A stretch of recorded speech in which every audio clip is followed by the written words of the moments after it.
Ketahuan usai jatuhkan handphone, copet di Pasar Burung 16 Ilir Palembang dihajar massa. Satu copet di Pasar Burung 16 Ilir jadi bulan-bulanan masa usai handphone Redmi Note 11 yang dicuri terjatuh dan ketahuan oleh korban, Minggu, tanggal 19 Mei tahun 2024. Pelaku Rahmat Sulaiman, 27, warga 3-4 Ulu nekat mencopet di tengah kerumunan warga yang sedang berada di sekitaran Pasar Burung.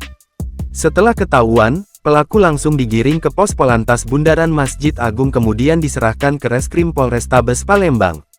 Korban yakni Purnama, 24, warga Jalan Sentosa, Lorong Keluarga, Kecamatan Seberang Ulu 2 yang saat itu hendak menjual ayam di Pasar Burung. Kini korban langsung membuat laporan di SPKT Polrestabes Palembang. Ahmad, 21, adik korban mengatakan, kejadian bermula ketika ia dan sang kakak tengah berada di Pasar Burung. Lalu Purnama menanyakan keberadaan HP-nya yang tiba-tiba tak ada di dalam kantong. Kami lagi mau jual ayam. Lalu kakak tiba-tiba nanya HP kok tidak ada di kantong celananya. Itu HP punya saya lagi saya titip di kakak, ujar Aman. Ketika Ahmad dan Purnama mencari-cari keberadaan handphone di tengah kerumunan, pelaku yang baru saja menyelesaikan aksinya menjatuhkan handphone lalu menginjaknya. Ahmad meneriaki handphone dan pelaku yang menginjaknya. Saya dengar suara HP jatuh.